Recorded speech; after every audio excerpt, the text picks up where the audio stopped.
We love it time. Christmas. Don't try to mind. It's Christmas time again. We have no money to spend. But I thank God to be alive. Let's raise our hand and sing. Oh, glory to the King. Because you are the one to do all must be loving so. It's 99.9 WEFM. WhatsApp us or call us at 457-9997. Activated Mornings on WEFM 99.9 is on now.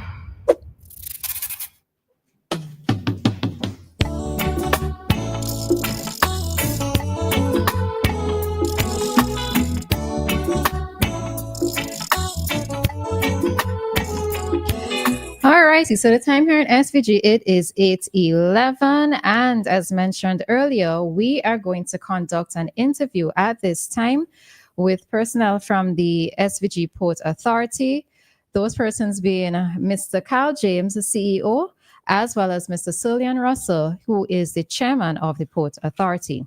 And before we begin our conversation this morning, I just want to read a release.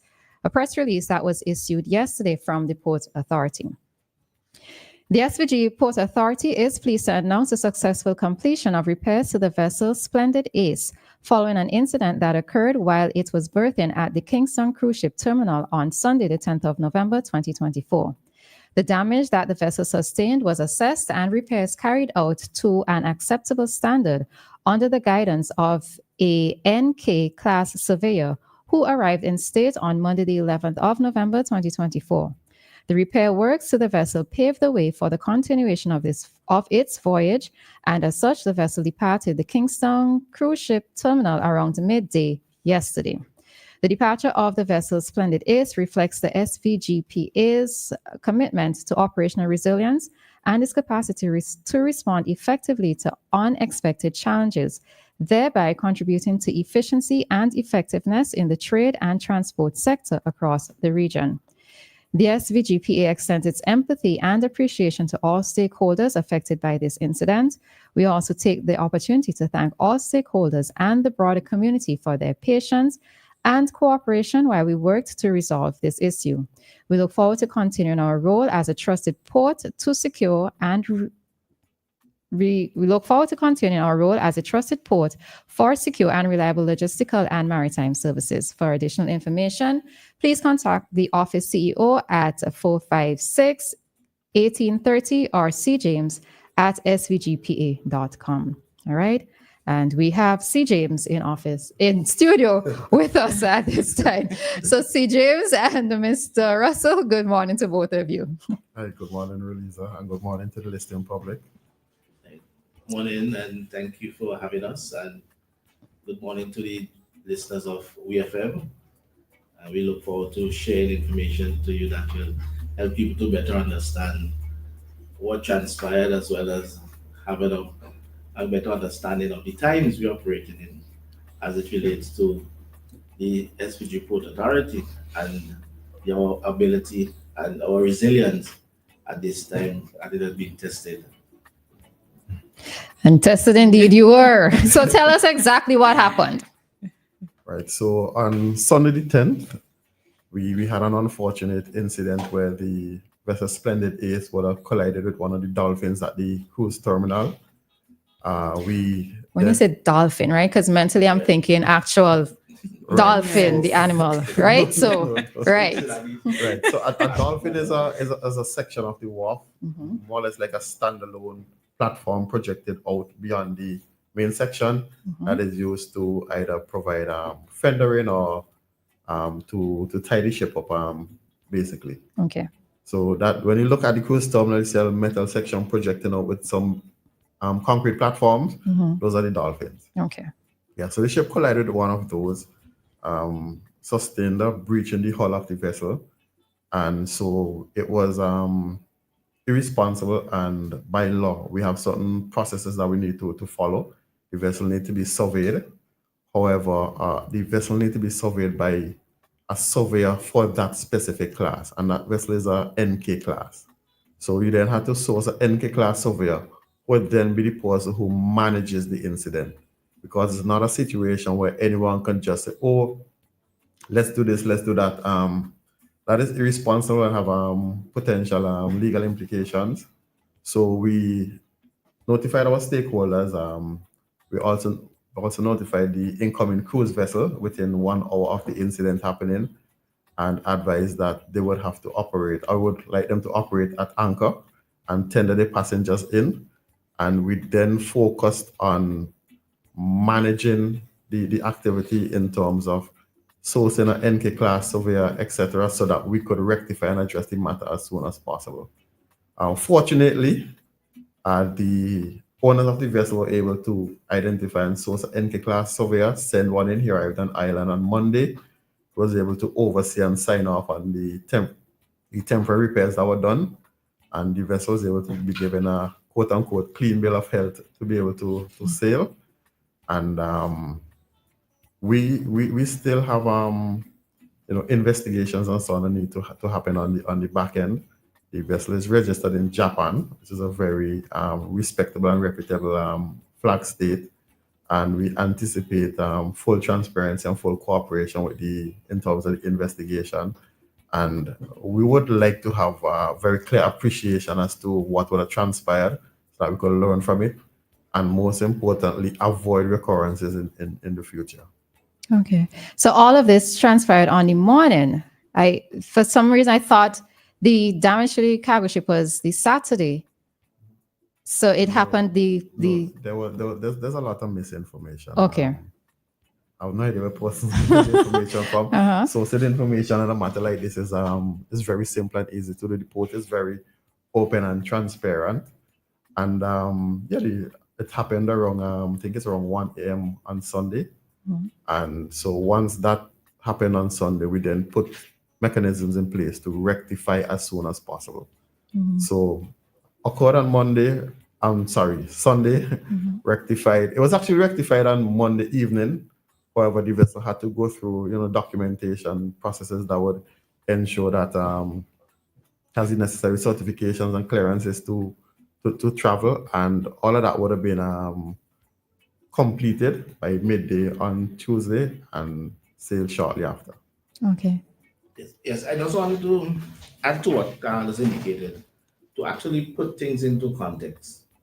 In that 4 months ago, a Category 4 Hurricane Beryl devastated our country, especially the southern side of the island had a direct hit from that. And we know the damages in Union, Canon, Mairo, Carrollton, those areas.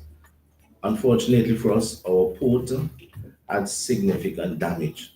So our main port, the wharf, for people don't understand, we call it the pier, the main pier, the wharf was significantly damaged, about 60% destroyed, and also the Grenadines port. Now, as a responsible port, as Carl indicated, we have to ensure that we solve and ensure that all cargo, all cruise passengers, everybody who utilize our ports have a say and ensure that everything that is coming in. So we also have the limitation of Camden Park, that where we have an alternative port in Camden Park, it has its limitation, and Carl could speak to some of these things. So we have a new port being constructed that will not be ready until May, June next year. So we have a cruise ship port, a wharf for the cruise ship that we use the cruise ship, and we have another one that has its limitation, and we have all these big vessels. Nowadays, where the test is for the port authority and our management at the port to make sure that with this scenario, how do we ensure that we make sure that all the goods are coming in and the crews are coming in. So Carl, put all that in context for us. Yeah, so as a multi-purpose port, we serve various demographics, and we would have we'd have the same scenario, just flipped around. If we were to say to importers of lumber, steel, cement, vehicles that we're not going to permit your vessels because this is a dedicated cruise berth. We essentially could shut down the construction industry in St. Vincent in the midst of a recovery from a hurricane. I do not see that as prudent. And the mission and the vision and the Port Authority speak to us being innovative and facilitating economic growth on island. And in order for us to comply with our mission and vision, we have to do whatever we can to ensure that we accommodate all incoming cargo into St. Vincent and the Grenadines. Unfortunately, on this occasion, the cruise vessel chose not to come to St. Vincent. We had no choice but to give him short notice. He was a few hours away from berthing, and the captain was not prepared for a tendering operation. He was prepared to come alongside and berth. And he also indicated that a large percentage of his demographic are elderly persons, and he would prefer not to have them step in, from the ship to attend the vessel, etc. So, based on those, I mean, when you're in the maritime industry, you have to use an abundance of caution and have a high level of safety in everything that you do and undertake. And if the captain thinks that that was the responsible thing to do, at the end of the day, we have to let his judgment prevail. And coming out of the incident, yes, a lot of stakeholders were lost. I mean, we have all the taxi operators, the agent, tour operators, restaurants, the shops at the cruise terminal. The Port Authority also suffered a big loss because of this. And for persons to operate on the premise that the port is going to be irresponsible and not work to address the matter as expeditiously as possible. We have too many important stakeholders that we need to ensure that the interest is taken care of. And we did what we needed to do. We got the matter rectified quickly. And I hope it is reassuring to the stakeholders that we take this very seriously. And we have the capacity, the competencies, and wherever we lack it, we know how to source guidance on matters. And whatever we need to do to ensure continuity and reliability, we will do it. All right. There's a lot of lessons to learn from all of this because, when we have done our plans will be based on having everything going according to plan. Exactly. We did plan our plan. We didn't expect that from 1st of January, Barrel would have mashed up, damage report in such a way that we're in a situation like this.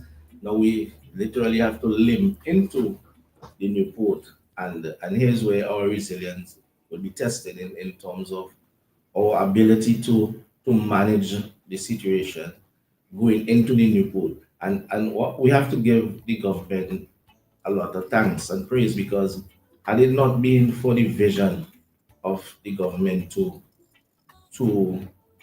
start a new port, right? Had it not been the government to start a new port, think about had we been at the starting point now to think about building a new port after the storm, the hurricane, and damages, we would have been in a lot of serious problem going forward. So within that space of time now, and then the thing of it is that when you look at the times you're operating now, we had COVID. We had COVID recently, 2020. Then 2021, we had the hurricane, the volcano erupted. Then now burial. We operating in times that there's a significant amount of urgency that is required in terms of how you manage.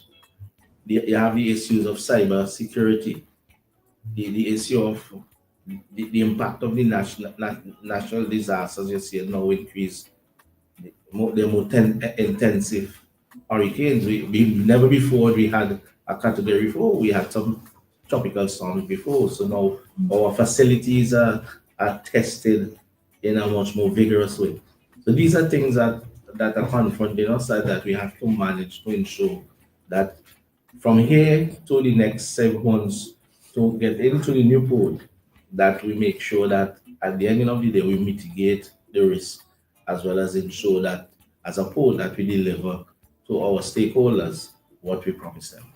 All right. So I'm not trying to quickly move off of the cruise part of it. But I need to find out what is generally the coordination between the Port Authority and, let's say, the Tourism Authority in this case, because for many of us, myself included, rather than the ship leaving the state altogether, were there any other discussions had, let's say, with the captain for them to go to another Grenadine island, or to go to a Grenadine island? Was that necessarily put forward to them? Was it even possible for the ship to go to one of the other islands? Would you be able to speak to that? Kingstown is the only location with a physical pier. Mm-hmm. Any other location in St. Vincent would require tendering. Okay. And the captain indicated he does not want to operate a tender Mm-hmm. based on the factors he identified. So offering another location in St. Vincent, we would not have been able to address the concern that he was raising. Okay. Okay, so that really was what the issue is, the fact that he didn't want to tender, and because of the ages of the persons who Yes. were on that cruise ship. Okay, so it's clear. We understand now. We understand. So I do have to ask, as we said, anything that can go wrong will go wrong. And in this situation, that was what happened on Sunday, right? Given that the cruise ship terminal is being used for dual purposes at this time, what is the contingency plan that's going to be put in place now going forward should something like this happen again?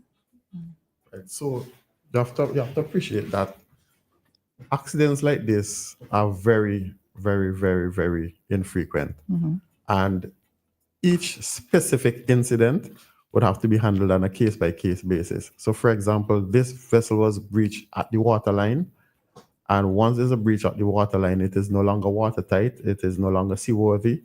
It has to be quote unquote detained until it is surveyed and more or less receive its certificates and clearances to move out. So if we were to have another incident where a vessel strikes the port under the same condition, we would not be able to do anything significantly different.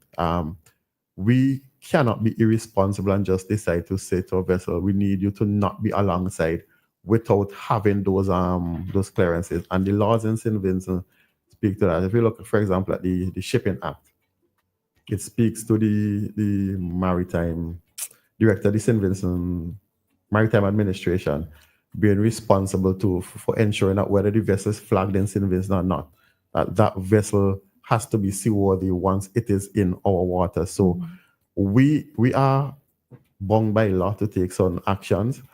And unfortunately, the wharf in Kingstown is 60 years old. Ports are normally designed for 50-year lifespan. So right now the port is in what I consider to be overtime. It is operating beyond its design lifespan. And for us to manage a situation like that and or relocate to a new location, we simply do not have a location to relocate to. What we did in terms of being expeditious, in terms of addressing the matter and having persons on short and quick notice or short call that we could have in within a day of the incident, like what happened, is the plan that we have in place. And once a situation of this nature if a situation of this nature happens again, what we did this time is what we'd have to do. We probably have to try to do it a bit more efficiently, but there are certain protocols that we have to follow. And we, in a matter like this, where you have a vessel that's 180 meters long, probably costs a couple $100 million, you need to be responsible. But the port can't speak to, the port utilizes a software called Port Call that schedule the ships. So that is not a case where the port authority is just sitting waiting and then a ship will just pop up. Unexpectedly, right? So that it is automated. So in case of this incident, the port management knew that the next cruise ship was coming on Friday. So you have that a week in terms of making sure that you have matters sorted out. So it's not a case of where a cruise ship was coming in next day. So they were aware of that. So you have that, the technology, and also in terms of we have the necessary risk.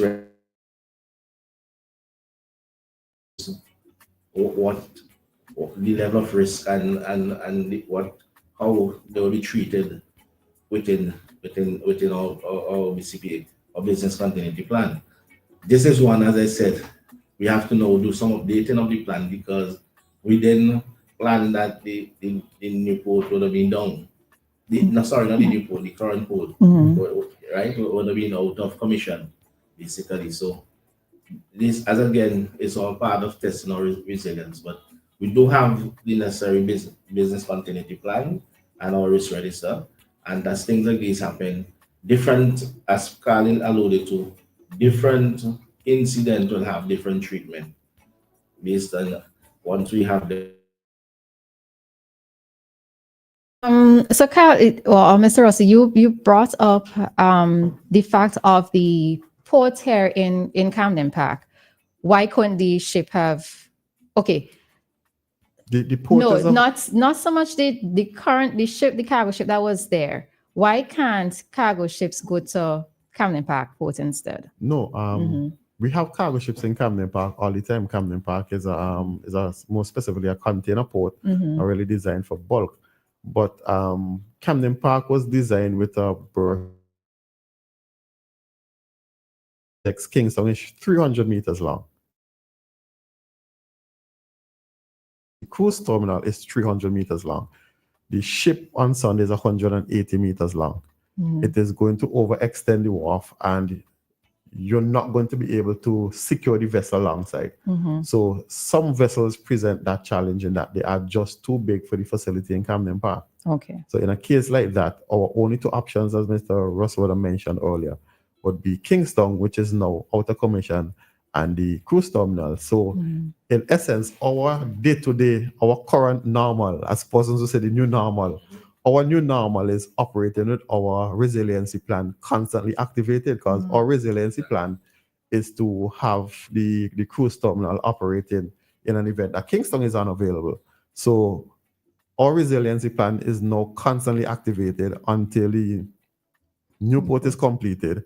And we now have to look at the resiliency plan and see where we could tweak and improve it to ensure that we optimize it as best possible going into the next 7 months. As indicated, there's always an urgency because the times you're operating in now, you're getting threats from so many different angles, whether be it from, in the case of this, cyber, the natural disasters and so forth. So they're coming at you one after the other. So, multi-hazard uncertainty. So, yeah. Okay. Few things I want to ask. Question: the cruise ship terminal, how many cruise ships could that hold at once? Because I am sure I've seen 2 before. Yes, you so have seen it can. 2. Was that damaged? The cruise terminal, was that damaged during burial? I know the wharf was damaged, but that particular section, did that receive any damage? Terminal pair, no. Okay. There was some minor damage on land that have already been addressed. Okay, so I'm just trying to clear things up. You're trying to figure out why the cargo ship and the cruise ship couldn't be at the why same is time? it that both of them couldn't be docked at the same time, seeing that 2 cruise ships have been docked at the terminal before? Was it because of the size? The inner berth capacity is 400 meters. The outer berth is up to 335 meters. So the car vessel would have been too large for the inner berth. Okay. So going forward, I know you said it's the plan for going forward is still a bit difficult to maneuver, and we had to bring in the surveyor to check the ship, which means that we don't have that particular person. Now, I don't know how these things work, if it's according to the company of the ship or the design of the ship or whatever, but do we have any such persons at all, just in case something else like that happens? We have surveyors. We have marine surveyors in St. Vincent. We have marine surveyors around the Caribbean. We have marine surveyor agencies in Trinidad, and there are several different classes of vessel. And in Trinidad, you do not have an NK class surveyor. So, I mean, the thing is, in St. Vincent, we're a very small island, and we have to appreciate that there are a lot of competencies and technical skills that we might need that are not readily available on island. So, for example, let's say we have an NK class surveyor who lives in St. Vincent and works with St. Vincent flag full time in St. Vincent. We probably have 1 to 2 car vessels per month. And what volume of work is that person going to do? I mean, you have certain real challenges based on our size, and as I mentioned, our option at this moment is to have contact with the necessary persons that we could have that relationship to say, we have this incident, we need you to be here in the shortest possible space of time. So those are the options that we work with, to have the contacts, have the relationships, and be able to have them give us support on short notice. Yeah, so we have the contacts for short notice for next time, We right? demonstrated it. Yeah. Okay, then. Okay. Well, I mean, the others, that's one particular one, but then there are others. I had another question, but I think it slipped me. I didn't write it. So, Roleza, Okay. you'll have to come back to me. In terms of the class of ships Mhm. that operate within our waters, as in locally between us, the Grenadines and all of that, those type ships, we have people on island who have that level of certification to test the hull of these ships. You know, but it's the huge cruise ships and those huge ones. Okay. Okay, I remember my question now. Christmas season is approaching, so there's more traffic at the ports. So, are we planning to go forward now? Well, the good thing is that the closer you get to Christmas, the less bulk cargo vessels you have arriving. So, for example, Rockart cement vessel, which normally takes 2 to 4 days to offload, has already called, I think, late October, early November.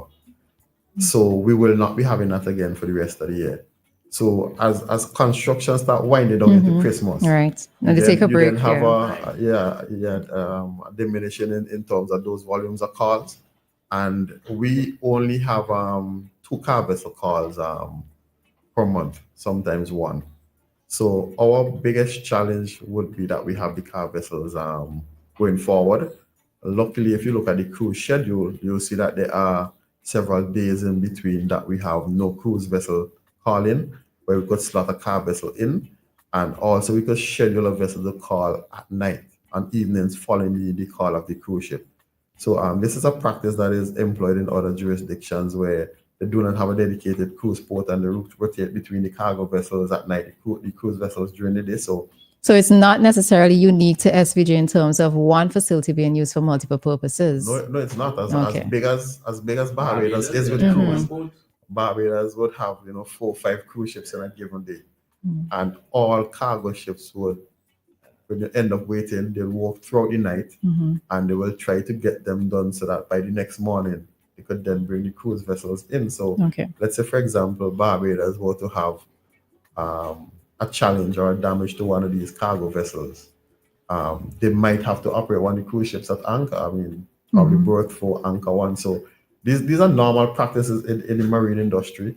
And in St. Vincent, it's just that we are accustomed to always having a vessel on berth as soon as it arrives. But if you go to Trinidad, Miami, Fort Lauderdale, Port-au-Palm Beach, you look out in the sea and you'll see a string of ships out there just lined up, and you'll be wondering why.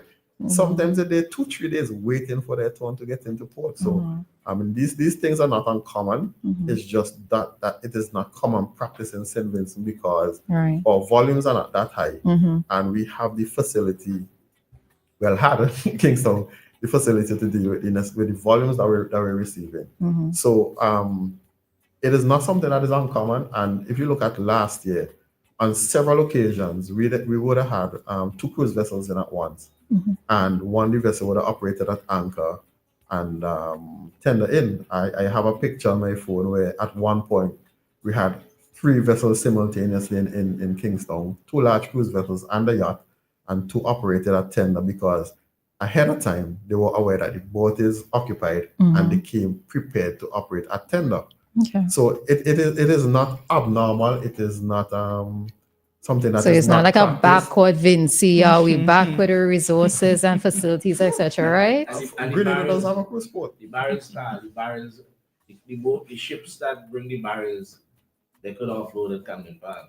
Mhm. Yes. So people with barrels don't have to worry that they won't get the barrel So Yeah. that's it. this Christmas. We already have planned, put things in place to make sure that Mhm. all the barrels that come for Christmas, that we make sure that people can get their ham and their Ham and grog. ham and their food stuff and so from us. All right. All right. So I recognize that somebody was trying to call. You could try to call now, because we are just about ready to conclude this interview, I believe. Right. So any final thoughts for us though? I think I listened to you. The call is coming through. All right. So hi caller, good morning. Yes, good morning. Good morning, gentlemen. Good morning. Question, maybe two questions. Was the vessel under a local pilot? Is that system in St. Vincent where any vessel coming into port must be under the command of a local pilot? Do you have that system in St. Vincent? At least not fair. Yes, that system is in place. Pilotage is mandatory. But I think maybe you could also, because I've listened to some of the comments about the pilot, Mm. and maybe you should give some information in terms of the experience of the quality of the pilots that we have. We have some of the highest rated pilots in the region. All three of our senior pilots have in excess of 30 years of experience, and have been senior pilots well in excess of 20 years. And our accident record is exemplary. So in terms of our pilot competence, the accident rating, in the last 12 years, we probably had 2 or 3. So it's something that is quite uncommon for us to have accidents or incidents.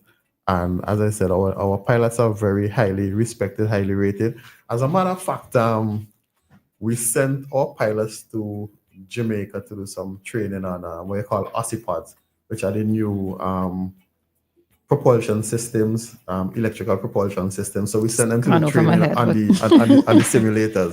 Mm. And the feedback that we got from Caribbean Maritime University in Jamaica is that all of our pilots are competent to be instructors and trainers, because the level of performance that they demonstrated during that simulation and training, the guys were in awe. They were like, you guys are outstanding. Basically, that your guys didn't need to come to us, but you have to train, you have to do refresher, you have to ensure that you have persons of optimal capacity, especially in roles of this nature. And as I said, regionally, our pilots are highly respected and revered. And just to add that, as we speak about resilience, and then we could talk about the technology and the equipment and all of that. One thing at the Port Authority that we can boast about is the amount of investment, dollar-wise, in terms of training and staff development. That is something that we have been doing ongoing to make sure that we expose our staff to extensive amount of training. As a matter of fact, now that we're even moving into the new port, there's an entire training plan that covers all wide areas of the port management, port operations, that all levels of staff have to go through, even before we move into the new port. I just wanted to add that too, because we often talk about resilience from equipment, technology, and so forth, and not also in terms of the human resources. Okay. All right. So I've listened to you guys this morning. I understand a little better. And I suppose what I'm hoping is that lightning doesn't strike in the same place twice. Right? I know that you have given us the stats in terms of this not being a normal incident, etc. And in terms of giving us the measurements and the reasons why this or that could not have happened. But I suppose this is all part of life, in a sense. Things are going to happen, and as we gear up and away to the completion of the new port, that different situations may occur for us to either learn from or to put other measures in place. All right. So, And that's the key, because it's not only that, yes, accident can and will happen, but we have a plan. We have a plan in relation to moving into the new port, but we also have our business continuity plan, our risk registers and all of that, that we monitor and look for different risks and different events. If they do happen, how we respond to them. all right. So we're going to give you guys the final words, final thoughts. Anything you want to leave with us? Yeah, I'd like to say, we would like to empathize with the stakeholders who have been adversely affected. We know a lot of persons would have put a lot of effort into preparing for the cruise ship and the passengers to accommodating them, and in some cases suffer some losses. And we all would have suffered loss to different extents, and we do empathize. We would like to also thank the stakeholders for being understanding in most cases and considerate. And we are open. My information is readily available, whether it's on the port website, on the notices that we send out. There's little need for speculation and assumption. Call. We'll readily provide whatever information we can. And rest assured, and I was demonstrated this week, we would work expeditiously to ensure that we effectively and efficiently address any challenges or incident that might occur. And I would hope at this point that persons would have the confidence in the Port Authority based on what we demonstrated this week in terms of our efficiency in implementing our resiliency plans and ensuring that we get back to our new normal as soon as possible and be able to resume normal business and offer services to the general public in St. Vincent and the Grenadines. We're here to support, to build the economy, and our focus is just that. Okay. Mr. Russell? Well, just to add to that, we are happy that that you give us this opportunity just to also clarify some of the issues and to give people some of the understanding of the behind the scenes, knowing that the environment that we now operated in is one of high intensity, high risk, and where we have to have a certain level of urgency in terms of what we manage because of all the different risks that are coming at us. And to give the public the assurance that the Port Authority, we have the capacity, both at the managerial level and at the board level, to make sure that we put things in place to mitigate the risks that confront us and make sure that we continue to serve our stakeholders in the best that we have planned and to deliver the quality of service that they expect. All right. And there we have it, folks. Questions that we had have been answered this morning. All right. And if your questions have not been answered, you can always feel free to reach out to Mr. Kyle James at the Port Authority. So let's stop all the speculation. Let's stop all the assumptions. If you're still not clear from whatever it was said in this interview, please reach out and get the correct, authentic, certified, all those strong words for your information. All right. So Kyle and I call you Russell because I know Kyle for since forever, right? So Mr. Russell and Kyle, just want to thank you guys for coming in this morning and for conducting this interview with us. I think Dianna and I would have learned a lot as well this morning, and I'm sure it extends to the rest of the general public. So thanks very much for being here this morning. Thank you. We appreciate the opportunity. No problem. Anytime, man. Anytime.